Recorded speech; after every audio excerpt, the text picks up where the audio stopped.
Welcome to the Cheating Wife Stories channel. Gavin Sinclair's muscles tensed as he demonstrated an arm bar to his advanced self-defense class. "The key is control," he said, his voice steady and firm. "One wrong move and your opponent can break free, or you can break their arm." The students watched intently as he executed the move with precision, born of years of special forces training. His partner, a burly man in his 30s, tapped out immediately. "That's enough for today," Gavin announced as he helped his partner up. "Remember, these techniques aren't toys. They're tools of survival." As the class dispersed, Gavin checked his phone. No messages from Diana. Again, his jaw tightened imperceptibly. 3 missed dinners this week alone.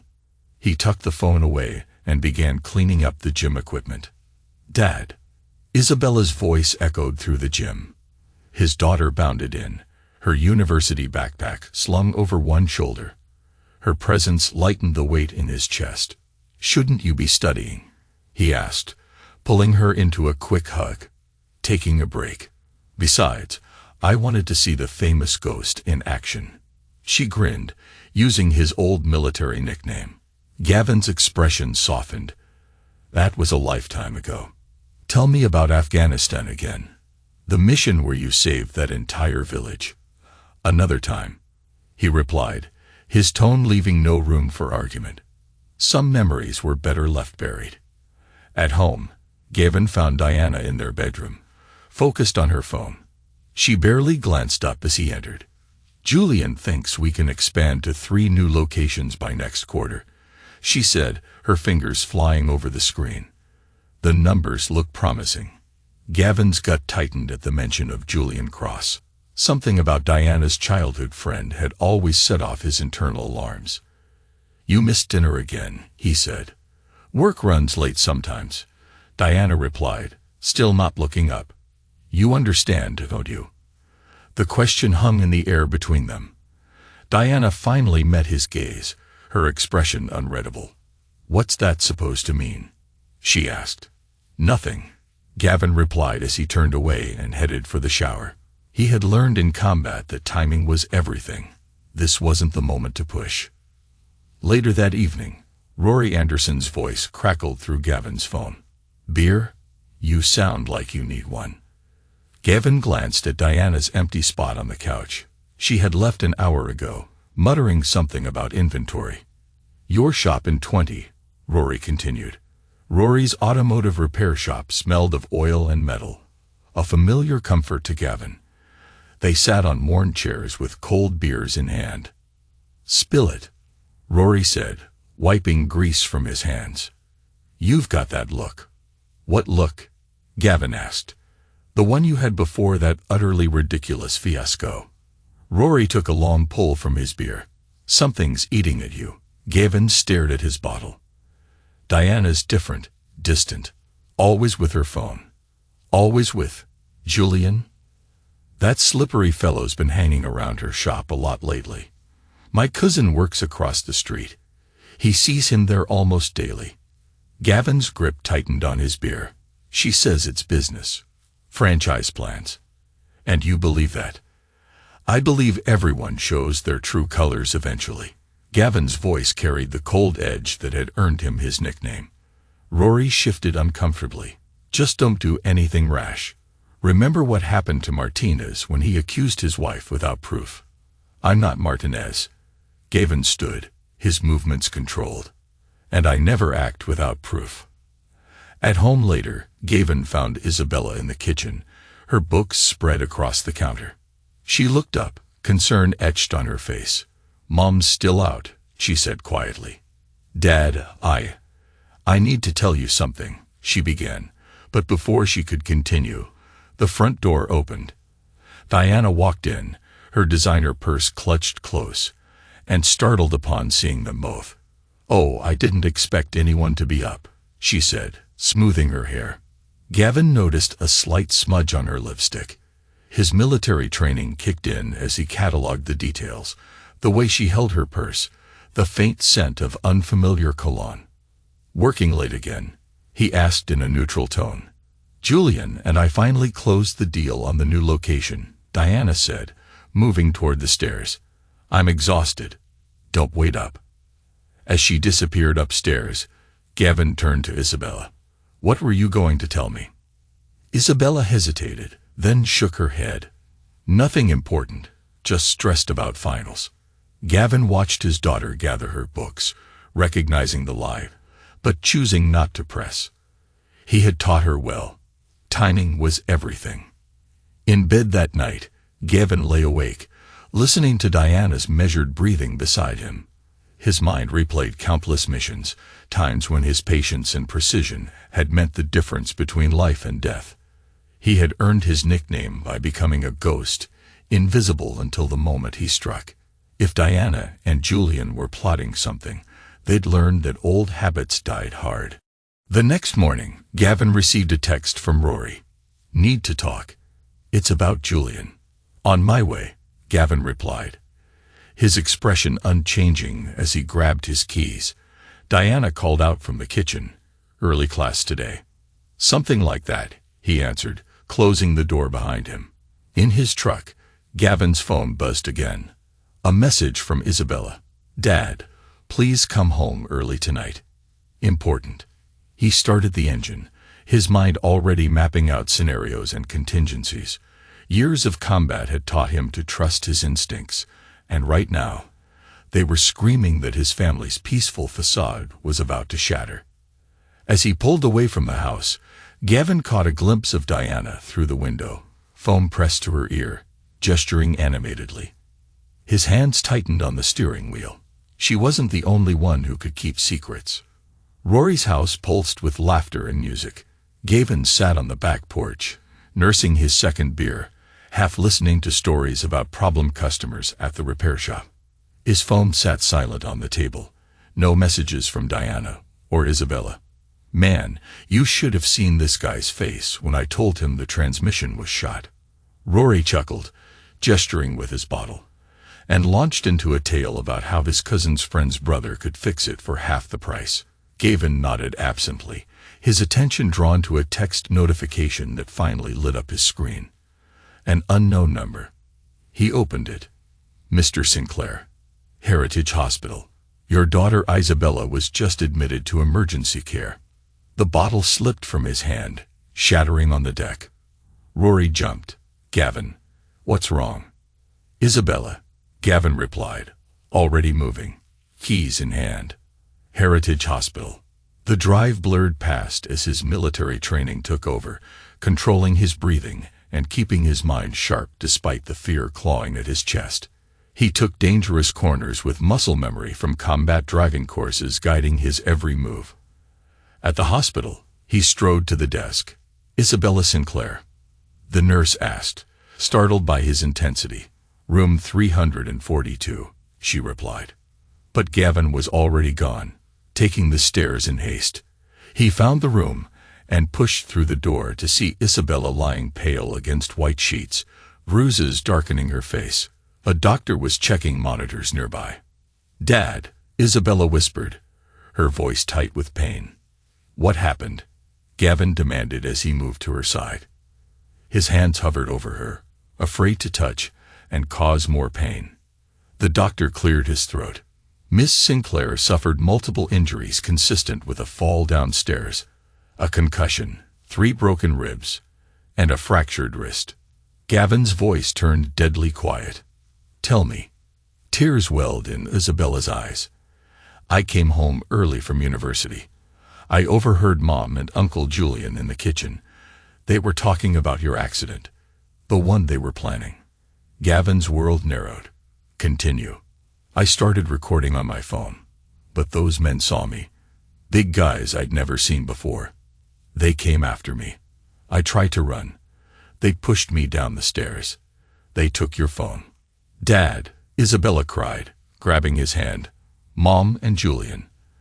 They were planning to kill you, to make it look like an accident." Gavin squeezed her hand gently, his face a mask of control. "Rest now. I'll handle this," he vowed, his inner rage cold and precise. The doctor interjected. "Mr. Sinclair, The police will want tow. Later, Gavin said firmly, kissing Isabella's forehead. I'll be back soon. The drive home felt surreal. Gavin's mind raced through scenarios, evaluating threats and planning responses. His training hadn't just taught him to kill, it had taught him to hunt. The house stood dark and silent. Inside, drawers in the bedroom were left open and clothes were missing from Diana's closet. Moving through each room, Gavin gathered evidence. In Diana's home office, he discovered a hidden folder behind a filing cabinet. Inside were insurance policies, bank statements, and emails between Diana and Julian, detailed plans for what they called the transition, his death, and their new life together. They had thought of everything, except one crucial detail: never underestimate a ghost. Gavin's phone buzzed. Rory. Gavin. Where are you? What's happening? Need to see you. Now. Jesus, you sound. I'll open the shop, came the reply. At the repair shop, Gavin laid out the documents on Rory's workbench. Rory's face grew darker with each page. Those rotten scoundrels, he breathed. We're calling the cops, right? Not yet, Gavin replied, his voice eerily calm. First, we gather more evidence, build an airtight case. Gavin. Rory ran a hand through his hair. I know that look, the one you have when you're thinking. It could ruin everything. Your life, Isabella's future. They tried to kill me. Gavin turned to his friend. Worse, they hurt my daughter. You know what that means. Rory sighed. Yeah, I do. Just promise me one thing. Don't let the ghost take over completely. Remember who you are. I remember exactly who I am, Gavin replied as he gathered the documents. That's what they forgot. A knock at the shop door interrupted them. Detective Lucas Monroe stood outside, notepad in hand. Mr. Sinclair, I need to ask you some questions about your daughter's accident. Gavin opened the door. Of course, Detective. Happy to help. Lucas flipped open his notepad. Heritage Hospital reported suspicious circumstances. Do you have any idea who might want to hurt your daughter? None, Gavin replied, his face betraying nothing. Although I did hear that my wife's friend, Julian Cross, might have some helpful information. Julian Cross. Lucas scribbled the name. I'll look into it. Anything else? Not yet, Gavin said, meeting the detective's eyes. But if I think of anything, you'll be my first call. After Lucas left, Rory touched Gavin's arm. You're planning something. Planning? No, Gavin's smile didn't reach his eyes. I'm already executing.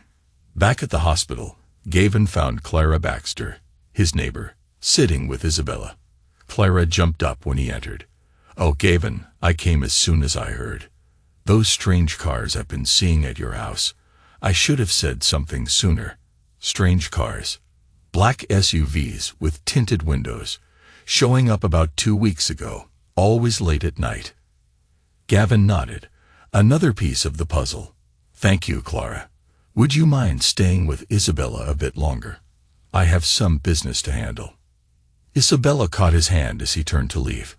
Dad, be careful. They're dangerous.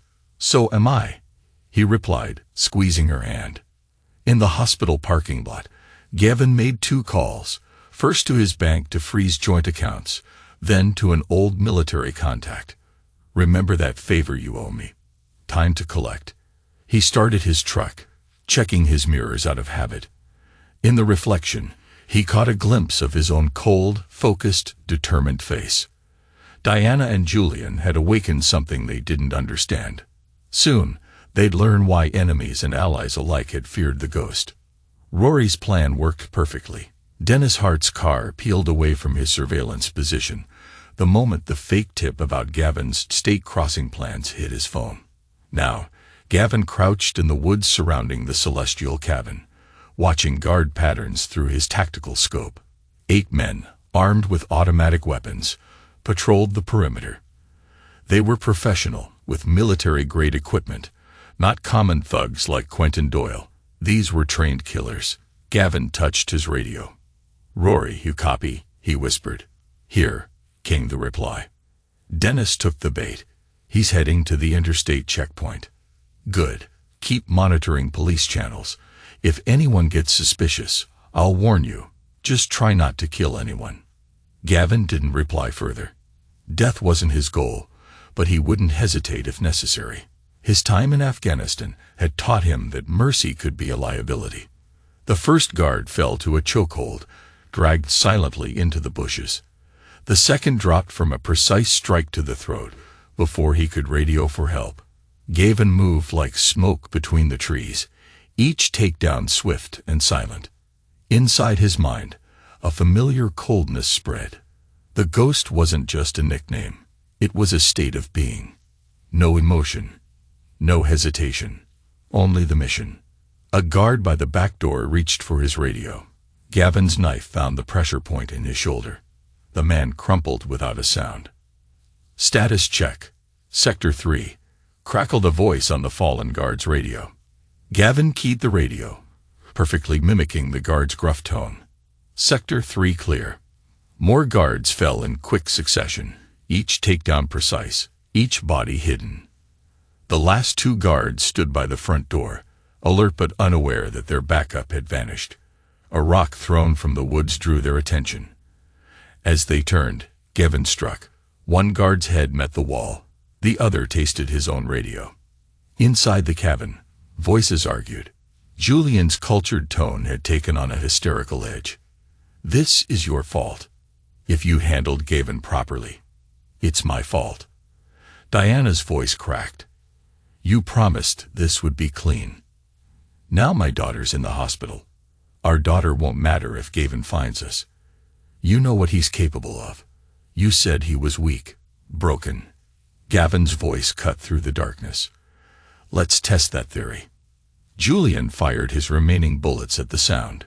Gavin let him empty the gun. 6 shots, Gavin remarked. "Poor tactical choice."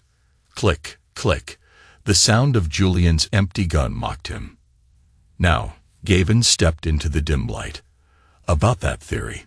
Diana scrambled away, clutching a kitchen knife.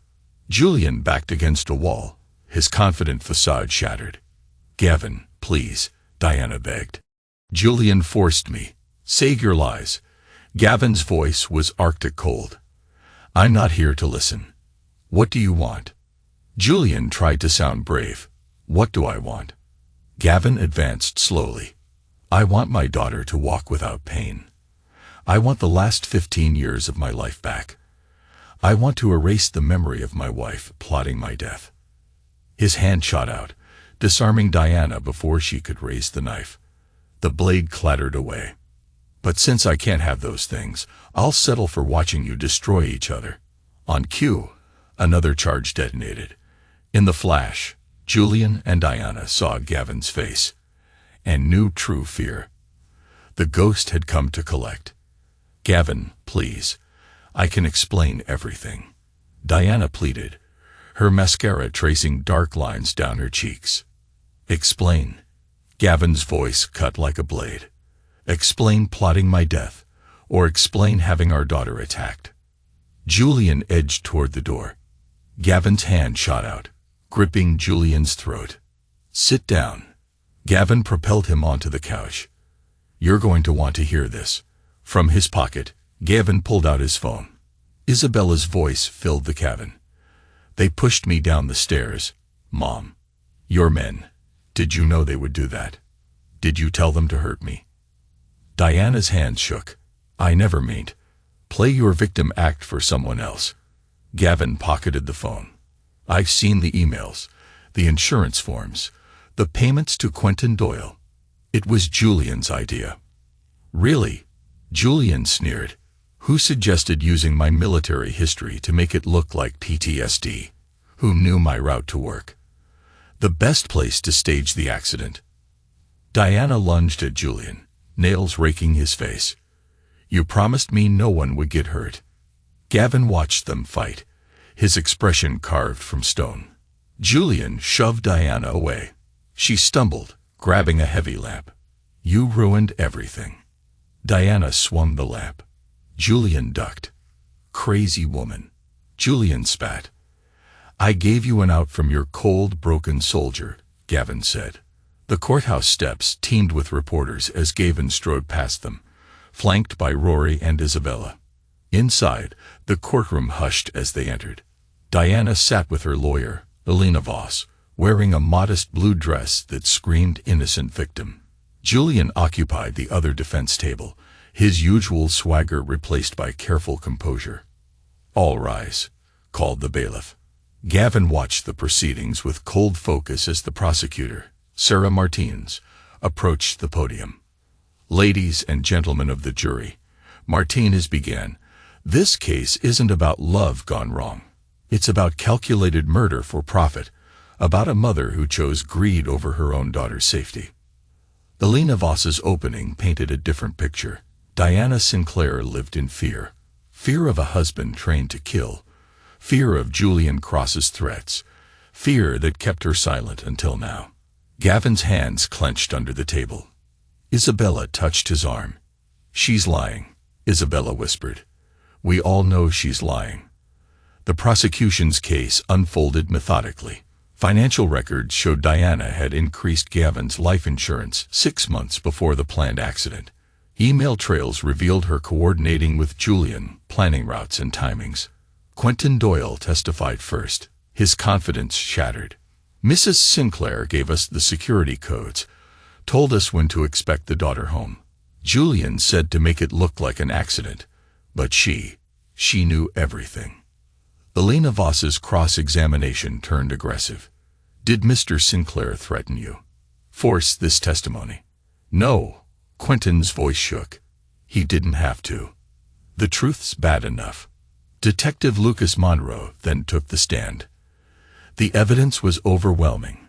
Bank transfers, surveillance footage, witness statements, all pointing to a coordinated plot between Mrs. Sinclair, Mr. Cross, and Mr. Sinclair's involvement.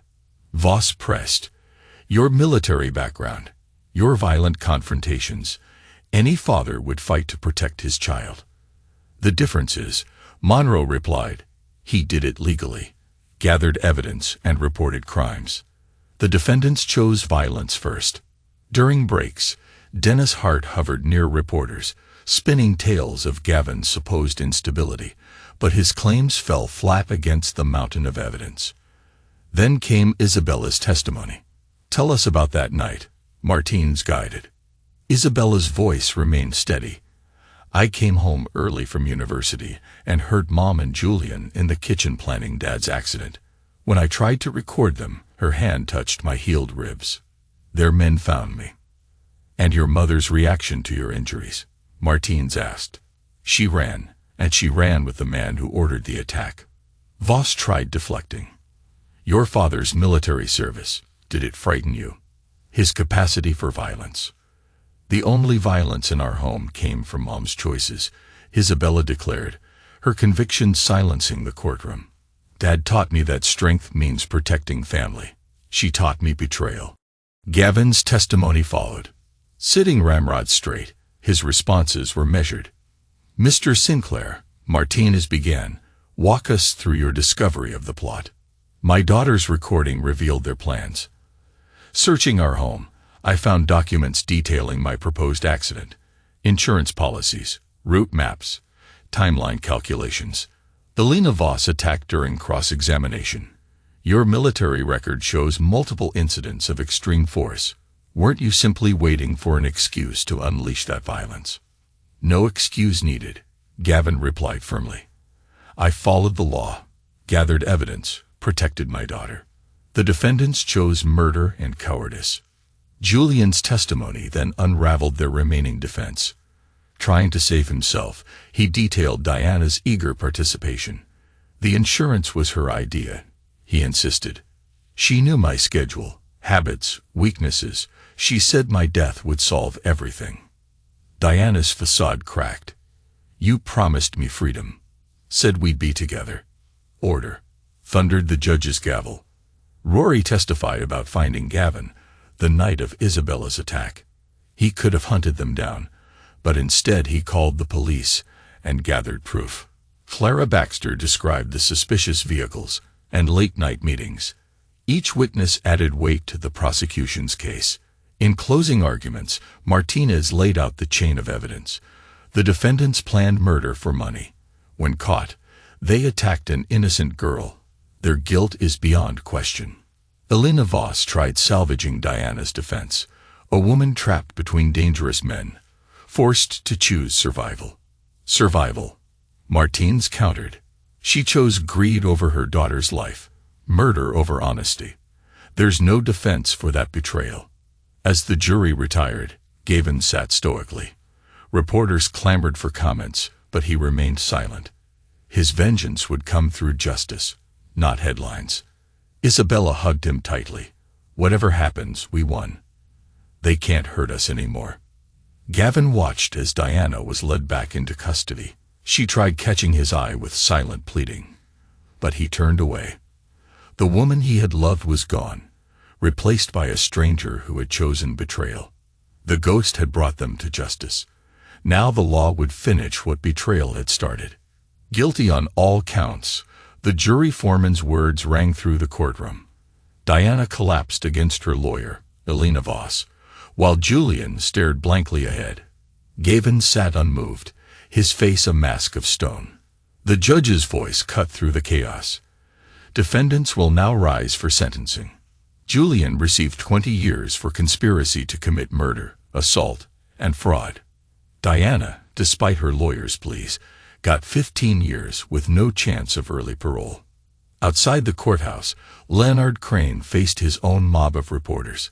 Federal agents led him away in handcuffs, his empire crumbling under investigation. "You did it, Dad," Isabella squeezed Gavin's hand as they watched the news coverage. "We did it," he corrected. "Your strength made this possible." Rory clapped Gavin on the shoulder. "Ghost finally rests now."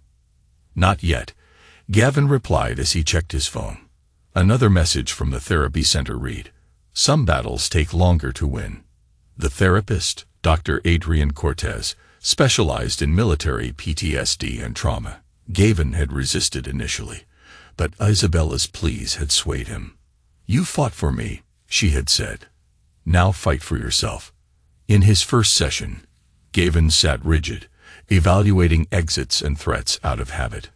"Tell me about Afghanistan," Dr. Elena Morales prompted. "Classified. Tell me about the man who served there, the one before betrayal changed him." Gavin's defenses cracked slightly. He believed in protection, honor, family, and now he knew better. "Does he?" Dr. Elena Morales leaned forward. "Or has he just forgotten how to trust?" Sessions continued weekly. Slowly, Gavin confronted his demons, not just from betrayal, but from years of combat and loss. "The ghost protected you," Dr. Elena Morales noted, "kept you alive. But ghosts don't heal. Men do." Meanwhile, Isabella flourished. Her advocacy work attracted attention from domestic violence prevention groups. She spoke at conferences, sharing their story. "My father taught me that strength isn't about violence," she told one audience. "It's about standing up after betrayal knocks you down." Gavin attended each speech, watching pride replace pain in his daughter's eyes. She transformed trauma into purpose, showing others the path forward. Maya remained by Isabella's side, their friendship deepened by shared battles. Together, they created support networks for other survivors. "You raised a warrior," Maya told Gavin after one event. Veterans groups rallied around him, sharing their own stories of battles fought at home and abroad. One morning, Gavin stood at his gym, watching new students file in for self-defense class. Their eyes held familiar shadows: abuse, fear, betrayal. "First lesson," he announced. "Survival isn't about being fearless. It's about facing fear and standing your ground." Rory visited often, bringing news and normalcy. They worked on cars, shared beers, and rebuilt connections that betrayal had strained. "You're different," Rory observed one evening. "Lighter somehow. Ghosts carry weight." Gavin replied, "Men learn to set it down." Detective Lucas Monroe, became a regular visitor too. They had forged an odd friendship through justice and respect. Departments are changing policies, Monroe shared, using your case as a template for handling domestic conspiracies. You made a difference. Isabella graduated with honors, her thesis on trauma recovery drawing academic praise. At the ceremony, Gavin watched her accept her diploma, remembering the broken girl in the hospital bed. "I'm keeping your name," she told him at the celebration. "Sinclair means survivor now." That night, Gavin visited his backyard shooting range one last time. His weapons, the tools of the ghost, lay cleaned and packed. "Time to move on," he told Rory, who helped load them for storage. Some battles end. Isabella's advocacy work grew. Centers reached out, seeking her expertise. She counseled victims, showing them strength through her own recovery. "Your daughter's remarkable," Dr. Elena Morales noted in their final session. "She had found light in darkness. She had found herself." Gavin corrected, "I just kept her safe until she could." Life settled into new rhythms. Gavin's gym expanded, focusing on empowerment over aggression. Students learned to defend themselves while healing old wounds. One evening, Gavin found a letter in his mailbox. Isabella's familiar handwriting covered the envelope. Inside lay a photo. Isabella and Maya at a charity gala, both radiant with purpose. The note read simply, "Thank you for showing me that even ghosts can find redemption." Gavin pinned the photo to his wall next to his military honors, medals that marked battles fought with violence. The photo marked victory through healing. The ghost had earned its rest. The father, the warrior, the survivor remained, scared but whole, ready for whatever came next. "Ready for dinner," Isabella called from the driveway as Maya waved beside her. Gavin smiled, tucking away memories of darker days. Always ready. Together, they drove into the evening, leaving ghosts and shadows behind. Tomorrow held new challenges, but they had faced them as they had faced everything. With strength, with purpose, with unshakable bonds that betrayal had tried and failed to break. The ghost could rest. The man had found his way home. 5 years later, Gavin Sinclair stood at the podium, facing a packed auditorium at the National Conference for Victim Advocacy. His presence commanded attention, not through intimidation anymore, but through the quiet strength of a warrior who had found peace without surrendering his power. 5 years ago, betrayal taught me that ghosts can't heal, he began, his voice carrying to the back row. But survivors can. In the front row, Isabella beamed with pride. Now 30, she had transformed from victim to champion, running one of the country's largest support networks for survivors of domestic violence. Her organization, Rising Phoenix, had helped thousands rebuild their lives. After his speech, Gavin joined Isabella and Maya at their booth. Rising Phoenix's logo, a rising bird formed from broken chains, drew constant attention. 3 new centers opening next month, Isabella reported, her engagement ring catching the light. Maya had proposed last year, surprising no one who had watched their bond grow through adversity. "Dad, tell them about the gym expansion," Isabella prompted. Gavin's Self-Defense Academy had evolved into a nationwide franchise. The Warrior's Path combined training with trauma recovery, helping survivors reclaim their strength. Each location partnered with Rising Phoenix, creating a comprehensive support system. Rory was overseeing the West Coast expansion, Gavin explained. His friend had left the repair shop behind, finding his calling in helping others rebuild. Rory's expertise translated perfectly to teaching defense techniques. Speaking of Rory, he approached their booth with Detective Lucas Monroe, now chief of the reorganized Special Victims Unit. "The police academy is implementing your training program," Monroe told Gavin. "Your case changed everything. We now spot conspiracy patterns early and prevent tragedies before they happen." Their conversation paused as a familiar face appeared on the conference hall's TV screens. Leonard Crane, recently released after serving 4 years for corruption, looked haggard in his interview. His empire was gone. Rory noted with satisfaction, The feds seized everything. He's working as a night manager at a budget motel. Gavin felt no pleasure at Leonard's fall. Justice had been served, and that was enough. How's the book coming? Monroe asked Isabella. Her memoir, Ghosts and Daughters, had sparked a bidding war between publishers. More than just their story, it explored how families recover from betrayal while helping others heal. Final edits next week, Isabella said. The domestic violence chapters were the hardest, interviewing Mom in prison. Diana's name still carried weight, but not pain anymore. She had served 4 years of her sentence and found redemption through counseling other inmates. Her letters to Isabella showed genuine remorse, though some wounds would never fully heal. Julian hadn't fared as well. Prison gangs didn't appreciate his attempts at manipulation. He spent most days in protective custody, writing desperate appeals that nobody read. The university wants to expand the trauma recovery program, Maya added. She turned her psychology degree into a pioneering therapy approach, combining traditional counseling with self-defense principles. Gavin checked his phone. A message from Clara Baxter. Their former neighbor now ran a safe house network, using her natural nosiness to protect people fleeing abuse. Her security cameras had caught 3 stalkers this month alone. Remembered Dennis Hart? Rory asked suddenly. The former private investigator's attempts to discredit you backfired spectacularly. His methods were exposed, his license revoked. Last we heard, he was writing conspiracy theories for a small-town blog. Quentin Doyle had turned his life around, Monroe reported. After serving 3 years, Quentin had become a state's witness, helping prosecute other conspiracy cases. He had even contributed to Isabella's book, showing how enforcers could choose a better path.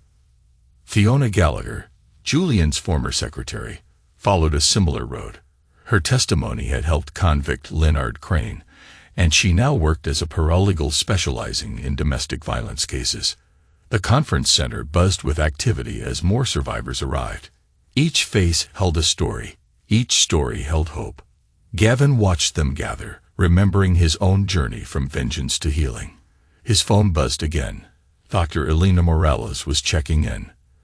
Though their official sessions had ended years ago, they had maintained contact.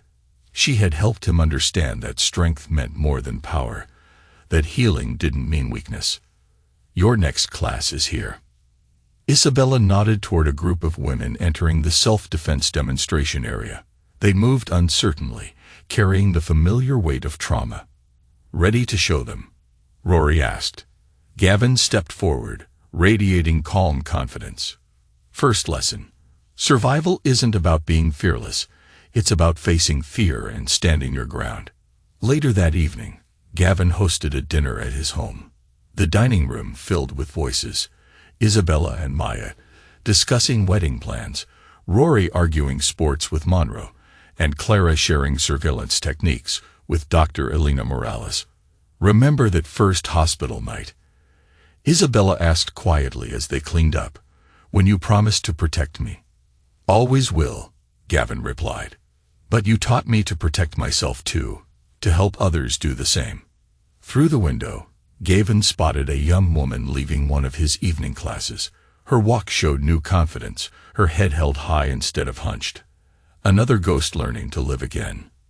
His phone held a final message, the prison chaplain updating him on Diana. She had earned her counseling certification, helping inmates confront their choices. Some wounds never healed, but some scars became bridges to help others cross from darkness to light. Dad, Isabella called. Maya's parents want to meet about the ceremony. Gavin smiled. Life moved forward, carrying hope instead of vengeance. The ghost had earned its rest, but the warrior remained, not to hunt anymore, but to guard, to teach, to help others find their strength. In his study, medals and memories shared wall space with newer treasures. Isabella's graduation photos, conference keynote badges, newspaper articles about Rising Phoenix's success. A new photo joined them. The entire extended family at Isabella and Maya's engagement party. The image showed no ghosts, no shadows, Only survivors celebrating life instead of fearing death. Only warriors who had learned that true strength lay in helping others stand. Gavin touched the frame, remembering darker days. The ghost's skills had brought justice, but the man's heart had brought healing. Both were necessary. Both were him. Outside, cars pulled up as more survivors arrived for evening classes, more chances to transform pain into power, fear into freedom. Coming, Dad. Gavin headed out, ready for another night of teaching strength through survival. The ghost could rest eternal now, knowing its vigil had built something lasting. A legacy, not of vengeance, but of victory, not of retribution, but of redemption. After all, he had learned the hardest lesson. True warriors don't just fight battles, they help others win their own. In his desk drawer, Gavin kept one final photo, Diana on their wedding day, young and bright with promise. Not as a torment, but as a reminder that life's greatest betrayals can lead to its greatest purpose. The frame bore a scripture: through darkness to light, through fear to strength, through betrayal to purpose. And below it, in Isabella's handwriting: thank you for showing me that even ghosts can find redemption. But thank you more for showing me that survivors can help others find their way home. Gavin closed the drawer gently. Tomorrow held more battles, not with fists or fury, but with patience and purpose. More ghosts would need guiding toward light. More survivors would need to be shown their strength. He was ready. The ghost had taught him how to fight. Life had taught him why to heal. Both lessons made him whole.